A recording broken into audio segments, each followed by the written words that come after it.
अस्सलामुअलैकुम साथियों, कैसे हैं आप लोग। दुआ है कि आप लोग बहुत अच्छे होंगे। आज हम आपको मिला रहे हैं अपने भाई से, जो कि टीचर। ये आपको बताएंगे कि आप सोशल मीडिया की जो एक्टिविटीज हैं, इनसे किस तरीके से अपने बच्चों को और अपने घर वालों को महफूज करना है। तो आइए हम बात करते हैं काशिफ सर से। काशिफ सर, तो कैसे आप? आप हमारे बच्चों को और हमारे ऑडियंस को कुछ ऐसी टिप्स दीजिए जो कि इन बच्चों के लिए और इनके गार्जियंस के लिए बहुत ज्यादा मुफीद चीजें हों। कुछ ही चीज़ें ऐसी हैं जिनसे आप भी जानते होंगे कि आपके बच्चे सोशल मीडिया के थ्रू अच्छी चीज़ें भी सीख सकते हैं और ख़राब चीज़ें भी सीख सकते हैं। अगर वो सोशल मीडिया पे ख़राब चीज़ों पे एडिक्ट हो गए, यानी कि ख़राब चीज़ों में ज़्यादा उलझते चले गए, अब आपको यहाँ पर 2 तरीक़ों से उनको आप सेव कर सकते हैं। पहला तरीक़ा ये, या तो उनको आप फ़ोन देना कम कर दें और पढ़ाई में ज़्यादा इंट्रोड्यूस कराएँ। अब इससे ये होगा, अगर आप उनके सामने खुद फ़ोन यूज़ करेंगे तो वो फ़ोन को ही टुवर्ड्स मूव करेंगे कि जब मेरे माँ-बाप या मेरा बड़ा गार्जियन जो है वो फ़ोन यूज़ कर रहा है तो हम क्यों नहीं यूज़ करें। तो सबसे पहला ऑप्शन है कि फ़ोन को साइड रखते हुए आप मैगज़ीन पढ़ सकते हो, आप नॉवेल पढ़ सकते हो, जिससे बच्चे को ये दिखेगा कि मेरे गार्जियन क्या कर रहे हैं, मोबाइल ना यूज़ करके पढ़ाई कर रहे हैं, कोई चीज़ पढ़ रहे हैं। और आप वहाँ से अपने बच्चों को ये पहली चीज़ बता सकते हैं कि in case of doing mobile things, doing social media things, it's preferred to learn, to read, because if we read, we learn good things. While seeing the things, it doesn't mean that you are seeing good thing or bad thing. So first of all, teach your children to read, and for that you have to shift from mobile to books. जब हम बच्चों से phone पूरी तरीके से लेके उनको अगर बुक्स पे डिपेंड कर देंगे जी। तो बच्चों के ऊपर कैसा असर पड़ेगा। आप ये देखते हैं कि कॉलेज, स्कूल लाइफ, उसके बाद में बच्चों की कोचिंग वगैरह, उसके बाद में जब घर आते हैं, जब फ्री वक्त होता है, तब वो मोबाइल में घुसते हैं, तब वो मोबाइल यूज करते हैं, सोशल एक्टिविटीज करते हैं, सोशल मीडिया पर जाते हैं, रील्स वगैरह देखते हैं या कार्टून देखते हैं। इन सब चीजों की वजह से अगर हम फोन उनसे फिर से छीनते हैं, तो फिर से अगर हम उनको किताबें पकड़ाते हैं या बुक पकड़ाते हैं, तो उनके ऊपर किस तरीके का असर पड़ेगा।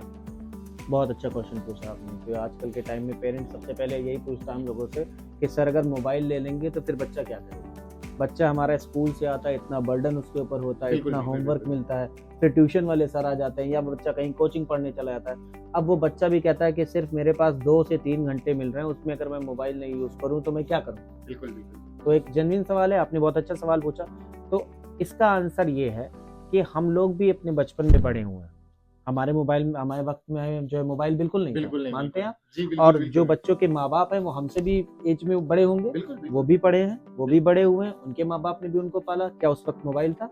बिल्कुल नहीं था। पर उस वक्त का और आज के सिनेरियो में फ़र्क इतना है कि माँ-बाप अपना वक्त बच्चों को नहीं देना चाहते। उस वक्त हमारे माँ-बाप हमें वक्त देते थे। हम स्कूल से आते थे, माँ-बाप बैठते थे, माँ-बाप पूछते थे आज क्या हुआ, किस टीचर ने क्या पढ़ाया, कैसा पढ़ाया, खेले थे, किसके साथ खेले थे, कौन दोस्त था, कौन दोस्त नहीं था, आज लंच में क्या लाया था। आज के टाइम में पेरेंट्स इतना खुद बिजी है कि वो बच्चे को वक्त ही नहीं देता है।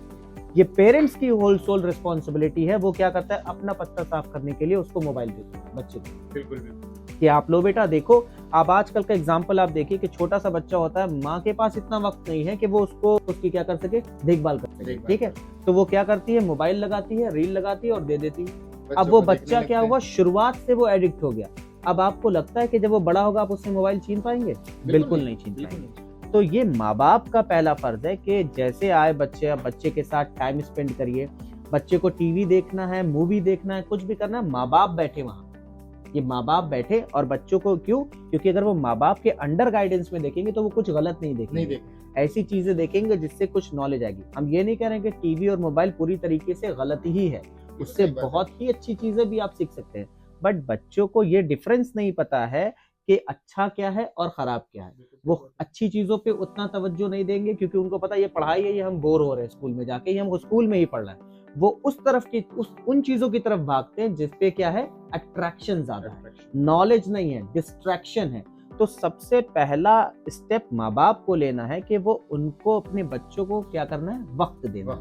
वक्त देने का मतलब है आप उनके साथ निकल जाओ, आधा घंटा खेलो बच्चों के साथ, टहल लो बच्चों के साथ, इवनिंग वॉक करो, छत पे चले जाओ, दुनिया भर की एक्टिविटीज हैं। ठीक है, आपको पता है, अगर हम हैंड्स ऑन एक्टिविटी की बात करें, अगर बच्चे ने बताया हमने साइंस का ये चैप्टर पढ़ा, तो माँ बाप, या इंग्लिश और हिंदी का ये चैप्टर पढ़ा, तो माँ बाप बच्चे के साथ वहां पर खेल सकते हैं। तो बच्चे को भी ये लगेगा कि हाँ हमने पढ़ा, तो माँ बाप उस पर ध्यान दे रहे हैं, और बच्चे का एक तरीके से रिवीजन भी होगा, और वो चीज उसको हैंड्स ऑन एक्टिविटी के तरीके से याद भी हो जाएगी। तो ये हमारी और आपकी रिस्पॉन्सिबिलिटी है कि हम अपने बच्चे को किस तरीके से गाइड कर रहे हैं, क्या देना चाहते हैं। उसके लिए हमें अपना वक्त, अपना एंटरटेनमेंट कट करना होगा, और अपना कीमती वक्त अपने बच्चों को देना होगा, ताकि हम ये बता सकें कि बेटा मोबाइल से भी बहुत बेहतर चीज़ें हैं जिनमें हम बड़े हुए हैं। फिजिकल एक्टिविटी कराइए, बाहर खेलें, बैडमिंटन खेलें, क्रिकेट खेलें, XYZ कुछ भी खेलें, but it's better to avoid mobiles. कि जो भी मैंने बताया, अगर आपको ऐसा लगता है कि इसके अलावा भी कोई चीज़ें हैं, तो प्लीज़ वो कमेंट में मेंशन करें, ताकि और पेरेंट्स को, या और टीचर्स, या और पेरेंट्स, या और भाई जैसे जो लोग वीडियो के थ्रू आपको क्या करना चाहते हैं, अच्छी चीज़ें सिखाना चाहते हैं, तो प्लीज़ कमेंट में वो राय अपनी बताएं कि इसके अलावा भी ये चीज़ें हम कर सकते हैं for the betterment of our child. Hope you will get all the things whatever I want to deliver, and take care, bye bye, अल्लाह हाफिज़। साथियों, आई होप आप लोगों को ये बात समझ में आई होगी। जिस तरीके से हमारे काशिश सर ने आप लोगों को पूरी मतलब जो है ना तवज्जो के साथ में समझाने की कोशिश करी है, तो आप भी कोशिश करेंगे कि जिस तरीके से इन्होंने बताया, आप 2 दिन, 3 दिन, 4 दिन, बस आप बहुत से बहुत आप 1 हफ्ता ये इस चीज़ को जो है ना अपने शेड्यूल में लेके आइएगा, तो इंशाल्लाह देखिएगा आपको बहुत अच्छा रिस्पॉन्ड मिलेगा। और जब आपका बच्चा स्वस्थ रहेगा और उसको जो है ना मज़ा आने लगेगा आपके साथ में, तो आपको भी मज़ा आने लगेगा। तो ज़्यादा से ज़्यादा वक्त अपने बच्चों को दीजिए और खुश रहिए। अल्लाह।